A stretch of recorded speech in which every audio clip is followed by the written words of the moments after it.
Good morning, everyone. Today I'm going to talk about the graphical symbol.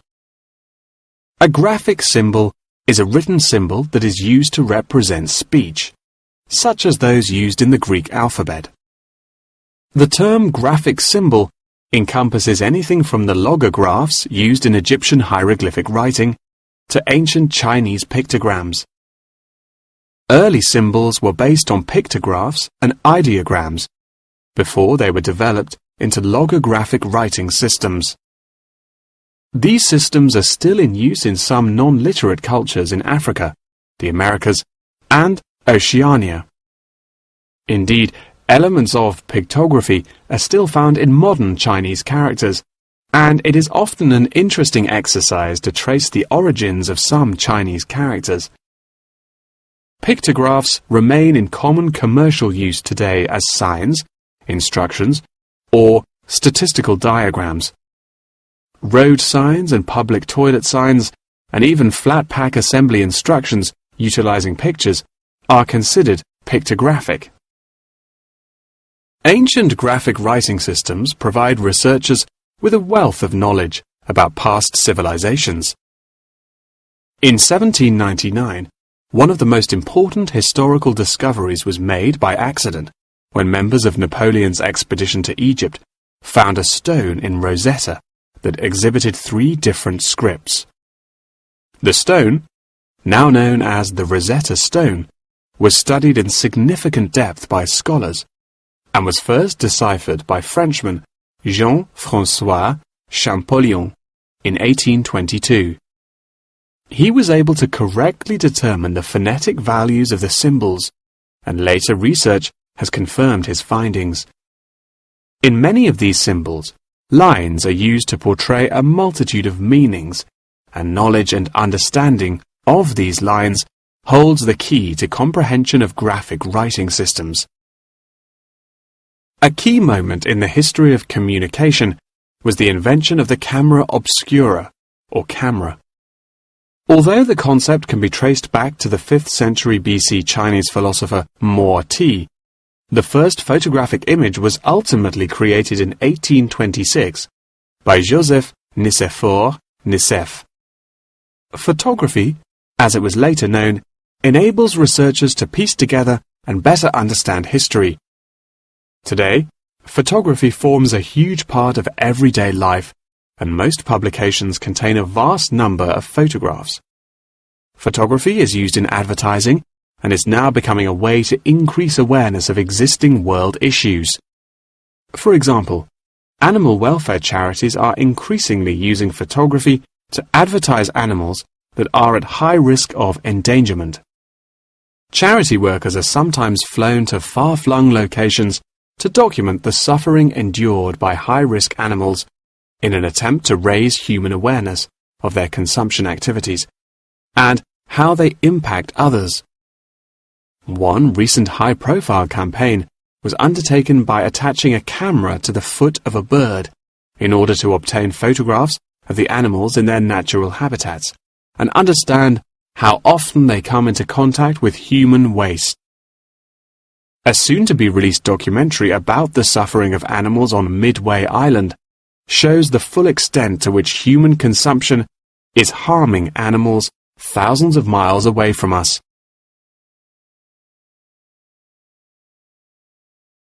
As photography continues to progress, with the use of drones now becoming somewhat commonplace, we should expect more and more objects to be included in the future, expanding the horizon of photography ever further. Indeed, the downward pressure on traditional media prices means that media companies are being forced to get creative on how to make a profit. Many have found that the answer to this lies in advertising, and companies are now willing to devote a large portion of their budgets to advertising in newspapers. By the same token, marketing has become an essential part of a company's business model, often meaning the success or failure of a company. As a result, much time and money has been pumped into the development of effective branding, with attractive packaging playing a large role in this. However, many governments are now seen to be cracking down on marketing and packaging in an attempt to protect consumers from being misled. In particular, tobacco companies are now subject to ever-increasing regulation. For example, in the United Kingdom, legislation is soon to pass preventing any form of branding or differentiation on cigarette packaging in efforts to curb the harmful effects of smoking. Finally, one must not forget the fundamental role that graphic writing systems have had to play in mathematics. Graphs, icons, and diagrams often form the very basis of these branches of academia. Indeed, one needs to look no further than chemistry's periodic table to see a perfect example of graphic writing systems in use today.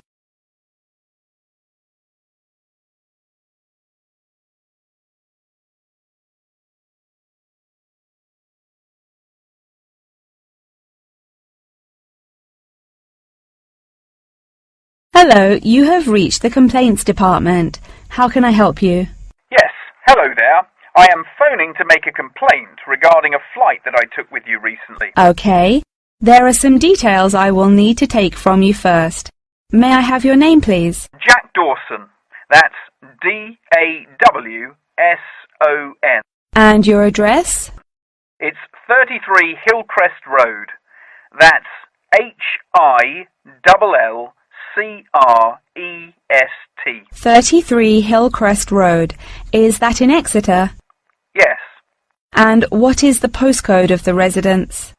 It's AL698GQ. Thank you. Do you have a telephone number?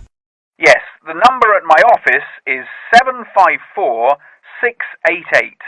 That's good. And may I just take a home phone number for you in case of emergencies? No problem. It's 798662. Are they both local numbers? Yes. Okay, great. Thank you for your patience. Now, what is the nature of your complaint?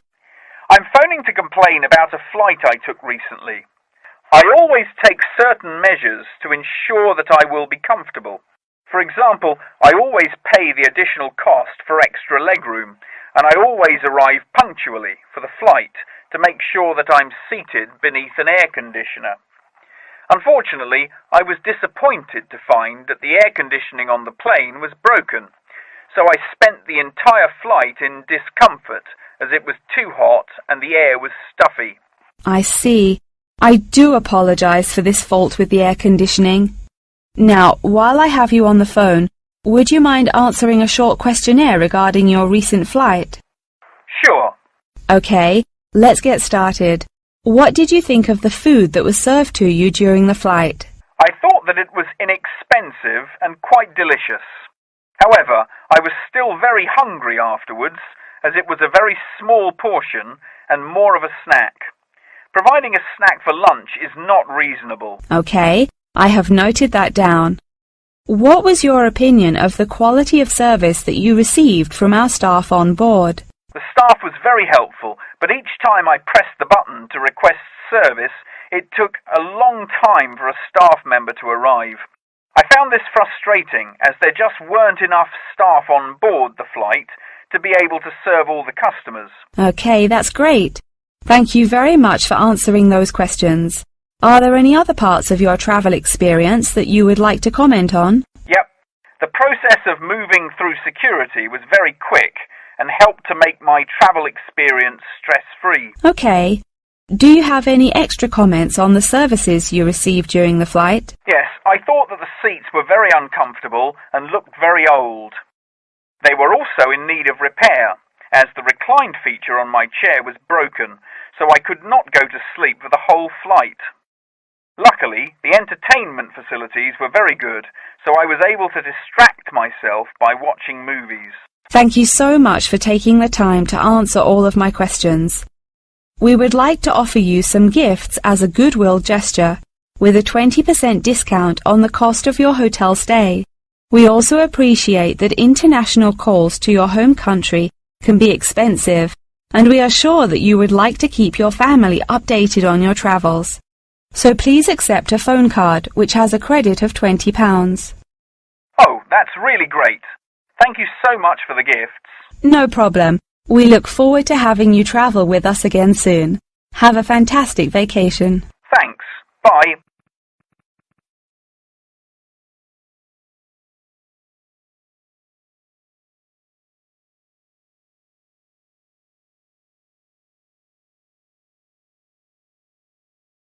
Good morning, listeners, and welcome back to Star Radio. Today on the show, we have a visitor from Yazoo Car Rental, who is going to give us an insight into his company and into the public transport system. Welcome, Jonathan. Thank you for having me. Yes, I would like to start by introducing my company, Yazoo Car Rental. We are the cheapest and most reliable rental company in the city and have won multiple awards for the quality of our services.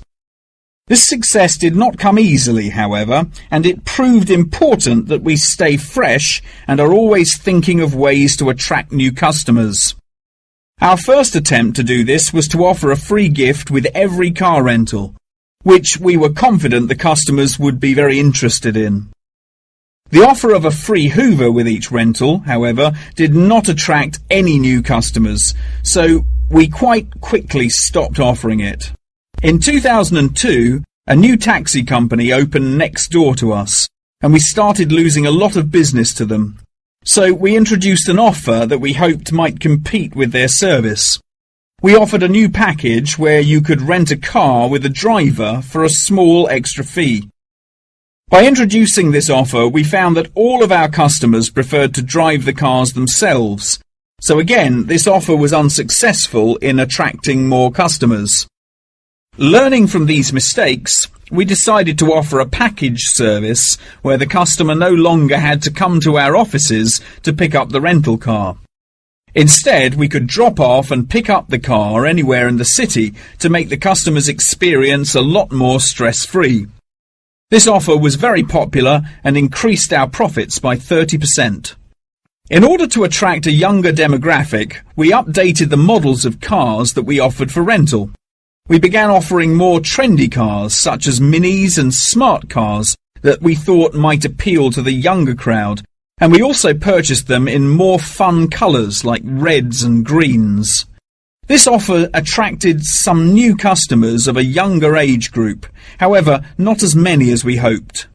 Next, I decided to offer our services at a discounted price on our website, where it could be seen by thousands of people. I thought that this could be a great way to attract a number of new customers who would never have heard of us before, and it worked fantastically well. Following the success of the discount offer, we had so many customers that it became necessary to open a new branch of the company in the centre of the city. The cost of renting offices in the city centre was very high, so we hoped that our profits would justify this expensive decision. We made enough profit to keep our city centre offices open, but we had hoped for a greater increase in customer numbers. Now, for the second part of my talk, which is on the topic of public transport. There are many benefits to public transport. For example, the recent introduction of bus lanes has meant that buses are now unaffected by traffic jams and are able to stay on schedule. Unfortunately, as fewer and fewer people are taking the bus nowadays, the service has become quite inefficient. This reduction in passengers may be due to the stories in the newspaper about the dangers posed to pedestrian safety by the buses. However, this is largely untrue, as buses are responsible for far less pedestrian-related accidents than cars. I use the bus service often, as car petrol is so expensive nowadays that the bus is far more affordable. However, if I am in a rush, I prefer to take a taxi, as they tend to get you to your destination very quickly, so you can remain punctual for your appointments. I also very much enjoy flying to my destinations, as the service is incredibly fast and the airports are always very easy to find. Personally, my favourite mode of transportation is the bus. Due to the lack of people using the service, I have found that the buses are never overcrowded, so there is always a seat available. They are also never dirty, as they get cleaned regularly. However, I have found that sometimes the bus can be over a half hour behind schedule, which can be very frustrating. There has been a lot of fluctuation in the price of bus tickets in the last couple of years. In the past, £1.80 for a ticket was enough to sustain the bus companies. However, as the price of fuel increased, so did the ticket prices. Now the ticket prices are declining as the bus companies try to encourage more people to use their service again. Well, that's all from me today. Thank you for listening.